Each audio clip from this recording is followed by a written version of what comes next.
Jadi sekali lagi saya sampaikan, untuk mata kuliah rekayasa perangkat lunak ya, Anda harus enroll ya. Anda harus mendaftar di e-learning Unsrat. Nanti bisa di search aja judulnya rekayasa perangkat lunak SIS 2362 gitu.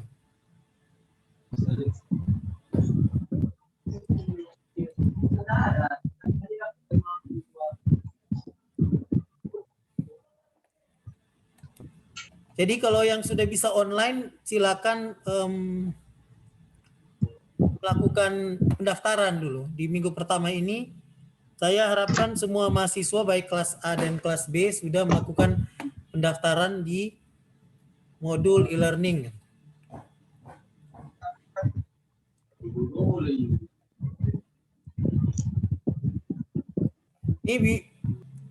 Ini kalau misalnya Anda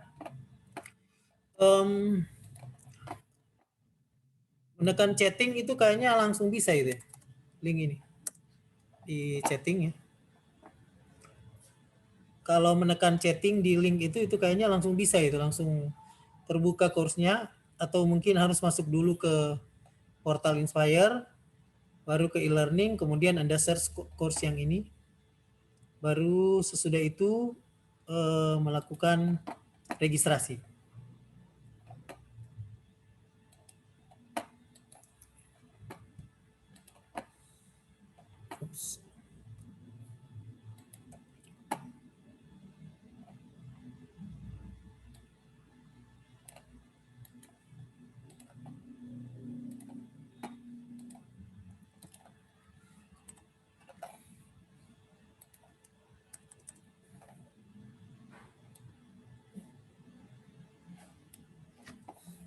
Jangan lupa kode presensi untuk hari ini, karena kita belum belajar.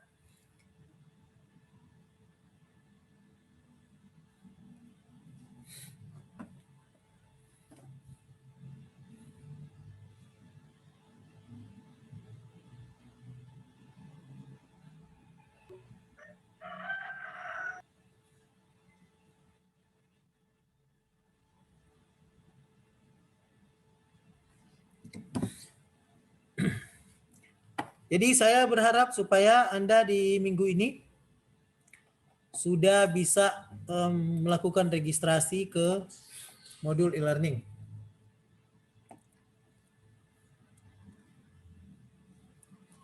Ini mata kuliah ini ada di semester berapa ya?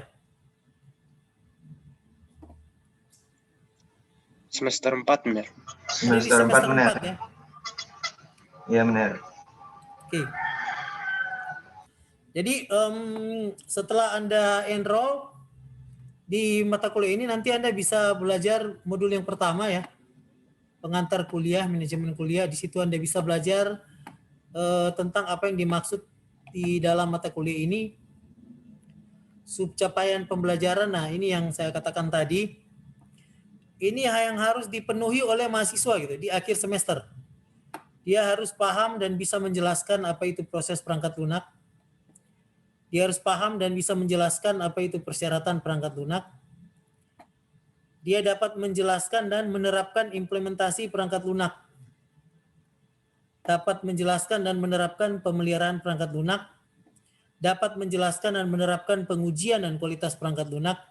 Dapat menjelaskan dan dapat menerapkan pengelolaan proyek perangkat lunak. Kalau di sini ada kata memahami dan menjelaskan, itu berarti lebih ke arah konsep teorinya. Sedangkan kalau ada kata menjelaskan dan menerapkan, itu berarti ada praktikumnya. Seperti itu. Jadi singkat cerita akan ada perangkat lunak itu bicara soal kita membuat software. Kita membuat software, kita membuat aplikasi atau kita membuat sistem informasi. Itu kalau bicara soal perangkat lunak singkat ceritanya. Sehingga di akhir semester ini ya Anda harus bisa menunjukkan bahwa Anda dapat membuat sebuah perangkat lunak. Tentu kalau dapat ditunjukkan ya berarti Anda lulus. Kalau tidak dapat menunjukkan bisa membuat perangkat lunak ya tentunya tidak lulus. Itu gampang aja, itu singkat itu. Nggak susah-susah DP indikator kelulusan. Ya, sepanjang semester ini saya akan mencoba untuk membimbing Anda, menuntun Anda supaya Anda bisa membuat sebuah perangkat lunak. Seperti itu. Ya. Ini daftar referensi kita ya, buku teks yang harus Anda miliki. Ini kalau Anda cari bahasa Inggrisnya di internet ada ini. Ya. Bahasa Inggrisnya di internet ada. Yang bahasa Indonesia kayaknya yang harus Anda beli gitu kalau Anda ingin punya yang bahasa Indonesia gitu. Seperti itu. Tapi nanti di sini saya akan bisa memberikan Anda buku teks yang bahasa Inggris. E-booknya itu ada gitu. Karena semua soal ujian nanti akan diambil dari buku teks untuk menguji pemahaman Anda. Gitu. Seperti itu. Dan nanti juga saya berharap Anda bisa membentuk kelompok karena tugas proyeknya nanti dalam bentuk kelompok. Setiap kelompok maksimal itu 3 orang. Tiap kelompok itu maksimal 3 orang. Nah, di kuliah perdana ini juga perlu dijelaskan tentang absensi ya. Jadi jangan sampai Anda melupakan kode absen gitu ya. Karena presensi ini harus memenuhi syarat 80% ya. Seperti ini saya lihat sudah banyak yang berhasil melakukan presensi. Ya. Ini harus memenuhi syarat kehadiran. Jadi kalau misalnya kita ada 16 pertemuan, Anda minimal harus hadir 80% dari 16 pertemuan. Ya. Supaya nama Anda nanti tercantum di DPNA. Ya. Kalau Anda tidak memenuhi syarat absensi, ya tentu saja nama Anda tidak tercantum dalam DPNA. Ya, secara otomatis Anda tidak akan mendapatkan nilai di KHS. Itu ketentuan peraturan rektor Unsrat ya. Peraturan rektor Unsrat yang bisa Anda unduh di website Unsrat. Di situ sudah dijelaskan di situ. Jadi tidak asal-asal, ada aturan hukumnya. Gitu. Yang harus dipenuhi oleh mahasiswa. Seperti itu. Sedangkan untuk kelulusan ya seperti yang saya sampaikan tadi harus sesuai dengan ini sub capaian pembelajaran mata kuliah. Tuh. Sub CPMK. Ini harus bisa dipenuhi oleh mahasiswa. Jadi ada kompetensi untuk menjelaskan proses perangkat lunak, harus paham melakukan persyaratan perangkat lunak, harus paham apa itu perancangan perangkat lunak, harus bisa membuat coding, ya, harus dapat melakukan pemeliharaan, menambahkan fitur, harus bisa melakukan pengujian dan kualitas perangkat lunak, serta terakhir dapat menerapkan pengelolaan proyek. Seperti itu. Ya. Jadi itu yang perlu saya sampaikan di pertemuan awal. Ya. Ini ada referensi dan sumber belajar lain. Nah, nanti Anda yang sudah mendaftar di sini bisa melihat rekaman video pembelajaran tentang apa yang dimaksud dengan rekayasa perangkat lunak itu. Ya.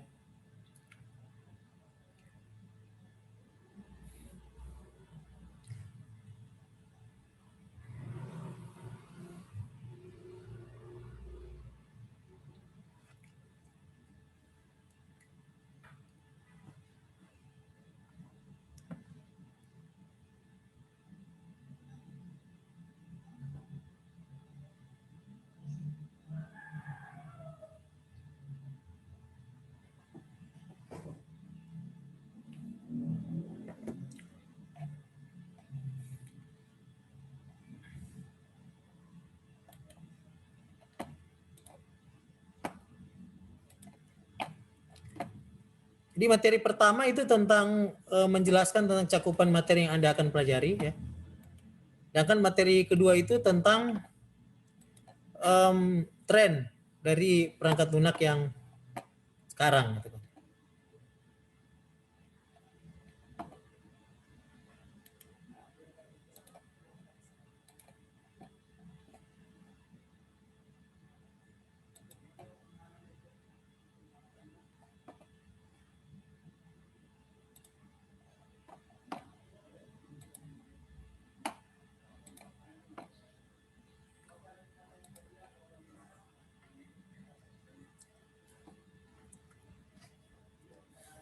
Jadi di video ini saya mencoba untuk menjelaskan tentang apa yang kira-kira Anda akan pelajari.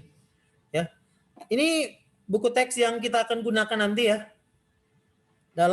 Ini buku teksnya dalam bahasa Inggris. Ya. Nanti e-booknya bisa saya bagikan ke Anda kalau Anda mau gitu kan. Yang bahasa Indonesia juga ada gitu kan. Baru yang video kedua itu menceritakan tentang tren dari rekayasa perangkat lunak. Ya.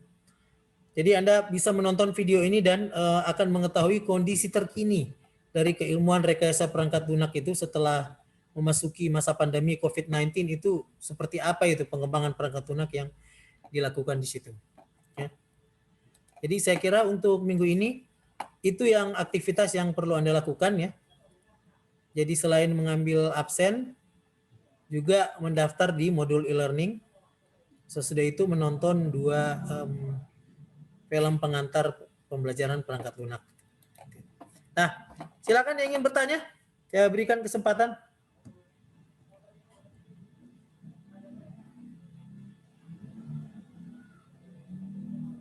Yang ingin bertanya silakan.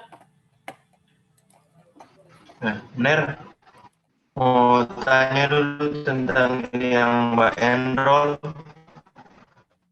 Tadi teman-teman lain punya bisa Mbak Enrol, tapi yang lain so tidak perlu enroll tapi so bisa masuk di leveling.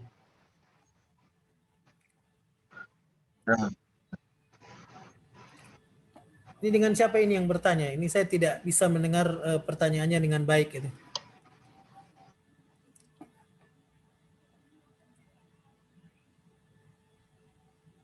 Apa ada yang sudah berhasil enroll?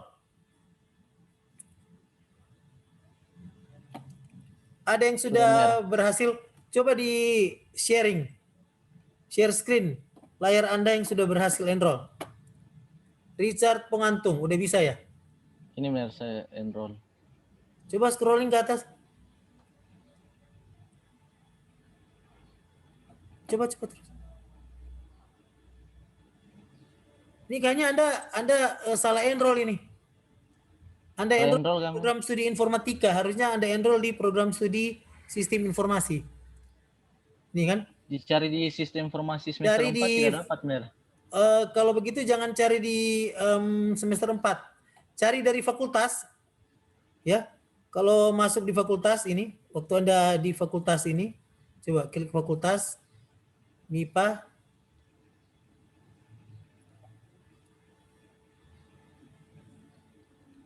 Sistem informasi, coba dicari. Coba dicari semester dari semester 1, semester 2 gitu ya. Seperti itu. Oh. Karena saya bingung juga ini yang mengatur ini dia tempatkan di mana, itu persoalannya gitu.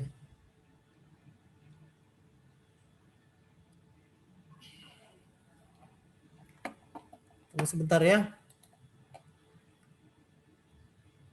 Semester 4 ya. Tunggu sebentar, saya coba mengatur dari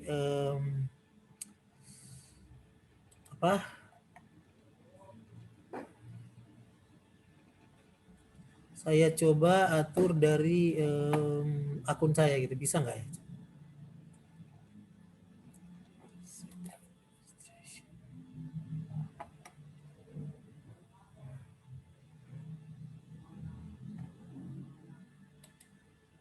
Oke, coba bisa nggak ini?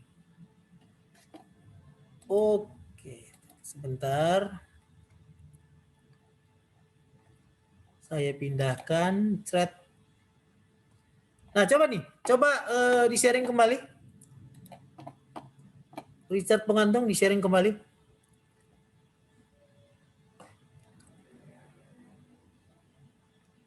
Nah, coba Anda buka di MIPA semester 4. Sudah kelihatan nggak?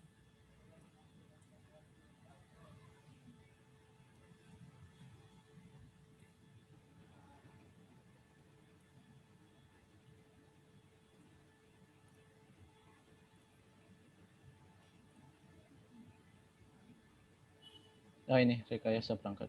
Sudah ada? Ya, jadi masuk dari situ. Coba diklik. Coba diklik. Oh, sudah bisa enroll? Nah, ini yang benar ini, yang SIS 2362. Jadi caranya seperti yang Richard Pengantung tunjukkan tadi ya. Masuk ke e-learning, cari fakultas, cari prodi, kemudian cari semester 4, dan kemudian enroll me. Ya. Kalau Jadi, sudah jadi, ya itu. Seperti itu contohnya ya. Oke. Jadi saya kira itu yang perlu Anda lakukan sepanjang minggu ini. Ada lagi pertanyaan yang lain? Silakan.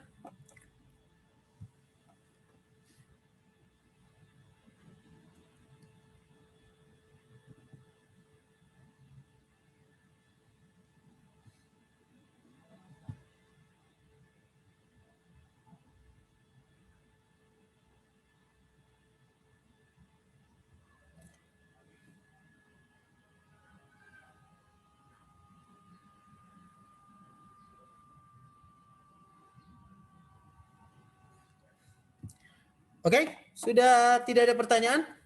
Sudah cukup jelas?